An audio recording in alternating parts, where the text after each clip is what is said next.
Mesdames, Mesdemoiselles, Messieurs, bonsoir. Un journal un peu spécial consacré à une histoire spectaculaire qui s'est déroulée à Marseille. Un sac à main d'une victime se nommant Adeline Mouja a été volé dans ce bureau de tabac. Les policiers et pompiers se sont rendus au bureau de tabac et le quartier a été bouclé. Les équipes de journalistes sont sur place et nous retrouvons Marcel Timide en direct du lieu concerné. Tout d'abord, un résumé de cet événement. 17h, Adeline rentre dans ce bureau de tabac pour prendre un magazine. Tout d'un coup, elle a ressenti quelques petites douleurs à l'épaule. Elle dépose donc son sac au sol pour se soulager. C'est alors que tombe le bout de ce sac, le temps de choisir sa revue. Quand elle se retourne, son sac a disparu. C'était quelque chose. On a entendu la fille crier. On a pensé qu'il lui est arrivé quelque chose de grave, puis quelques temps après, on a compris quoi. Elle a fait escale à ce bureau de tabac en revenant des courses. Quelle bouche lui a piqué pour aller s'acheter un magazine alors qu'elle aurait pu rentrer chez elle seule et sauve. Un beau chantier qui se présente. Non, c'est pas un chantier. Bien sûr que si, ça sera un vrai chantier, car il va falloir mobiliser les équipes de police dans tous les endroits de Marseille. Attends, on a quand même retrouvé ma gourmette. T'es idiot ou quoi? Il s'agit d'un sac à main. Bon, on va se calmer. Rien de nouveau concernant le voleur. Par contre, des policiers sont avec la victime qui menace de pousser un cri assourdissant à côté des personnes tant que son sac ne sera pas retrouvé. C'est dur à entendre. C'est très dur à entendre, car il va falloir être patient pour la convaincre de ne pas faire ce qu'elle menace de faire, surtout qu'il faut retrouver son fameux sac. Ce qui est un peu flou, car il faut retrouver le voleur. Espérons qu'il n'est pas parti à l'étranger ou ailleurs. Mais on a entendu la nouvelle. Moi, je ne sors pas pendant quelques jours. T'es obligé de sortir sur le terrain. T'es policier. Je ne vais pas devenir sourd pour mon métier. Bon, on va se calmer maintenant. On va développer les autres titres du journal, on vous a assez vu. Je l'ai vu poser son sac par terre. Je sentais qu'il y aurait un drame. D'habitude, je garde toujours mes affaires près de moi. Sinon, je n'ai pas vu le voleur. Je savais qu'elle a perdu son sac car je l'ai entendu crier. Je me suis demandé qu'est-ce qu'elle avait. Maintenant, comme tout le monde on le sait. Bah oui, c'est l'actualité du jour. Qu'est-ce qu'on va s'emmerder à écouter les news sur un sac à main? Surtout un sac à main. Il y avait 80 € quand même. Ah oui, ça t'intéresse d'apprendre que 80 € a été volé sous forme d'édition spéciale? Évidemment, imaginez qu'on vous pique votre portefeuille. Je m'en fous. De toute façon, avec le nombre de briques que j'ai dérobées au Crédit Lyonnais, sans compter les autres comptes planqués dans d'autres pays, bah imaginez qu'on vous pique vos soi-disant briques. Ah, quand même pas. Vous voyez, on y est. Bonsoir, un journal spécial, comme vous le savez, depuis 18h. Le sac à main d'Adeline Mouja a été volé et n'a toujours pas été retrouvé. Mais l'autre information qui nous a été dévoilée à 21h30 est l'identité du suspect, qui, je le rappelle, a été vu par des témoins et le buraliste. Selon eux, il possédait un sac de sport dans lequel il avait caché le sac de la jeune femme. Le type s'appelle Jacques Vitreuil. Sa carte d'identité n'est pas valable, donc l'adresse du suspect ne pourrait pas être valable.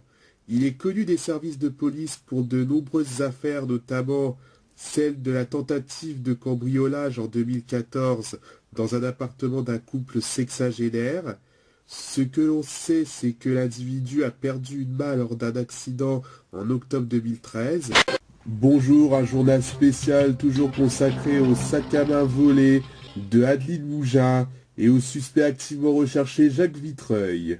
Ce monsieur avait été, je le rappelle, aperçu au bureau de tabac hier par des témoins, dont le buraliste. Il possédait un sac de sport dans lequel il aurait pu cacher le sac à main. Je me doutais qu'il y avait quelque chose de louche. Il n'a rien acheté, il est parti un peu en trombe, mais je n'ai pas remarqué qu'il n'avait qu'une main. Voici le bureau de tabac. Il a ouvert en 1998. Il y a 18 ans. Je vends des magazines. Ici, c'est là qu'on joue au loto, Keno, et l'autofoot. Là, c'est la caisse, où je vends des jeux à gratter comme le millionnaire. On a déjà eu des gagnants dans ce bureau de tabac. Puis voilà mon dispositif de sécurité qui surveille le bureau de tabac. Du coup, les gens se sentent en sécurité. Madame, monsieur, bonsoir. Comme vous l'avez entendu à 17h30, c'est la fin du cauchemar pour Adeline Mouja qui s'exprimera à 20h pour remercier les autorités. C'est donc la fête à Marseille pour célébrer les retrouvailles du sac à main d'Adeline Mouja, qui est heureuse. François Hollande, qu'est-ce que vous pensez de ces retrouvailles? Je suis content pour elle. Je suis pressé de voir sa tête. Elle intervient à quelle heure? Vers 20h. Super, elle doit être mignonne. Bah pourquoi vous ne vous êtes pas déplacé pour la voir? Je suis désolé, j'aurais bien voulu, mais je n'ai pas eu le temps ni...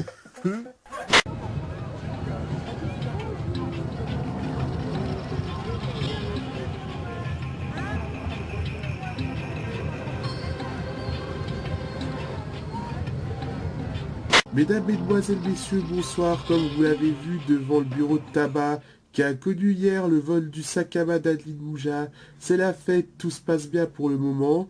Je rappelle que le quartier est sécurisé. Petit résumé de la fête avec Romain Montparnasse.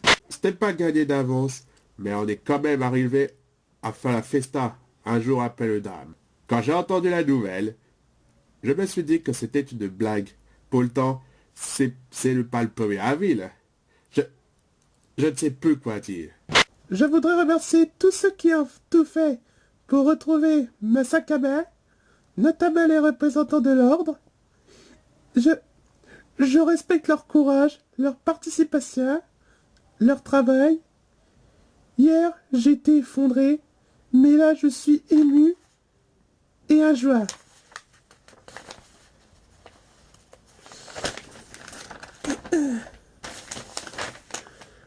Je ne souhaite à personne mon cauchemar que j'avais vécu avant qu'on ait retrouvé ma sac. C'est pourquoi il faut retrouver Jacques Vitreuil avant qu'il remette le couvert. Ça ne serait pas facile, mais il faut garder espoir. Je remercie également les policiers qui étaient avec moi pour me soutenir, pour me donner de l'espoir. Je vous remercie tous d'être présents à cette fête et de m'avoir écouté. Merci à toutes et à tous et je vous souhaite bonne fête. Mesdames, Mesdemoiselles, Messieurs, bonjour. Édition spéciale, ça y est. Jacques Vitreuil a été arrêté dans une station essence. C'est dans cette station essence où Jacques Vitreuil fut arrêté par les policiers alertés par le pompiste. C'est un soulagement.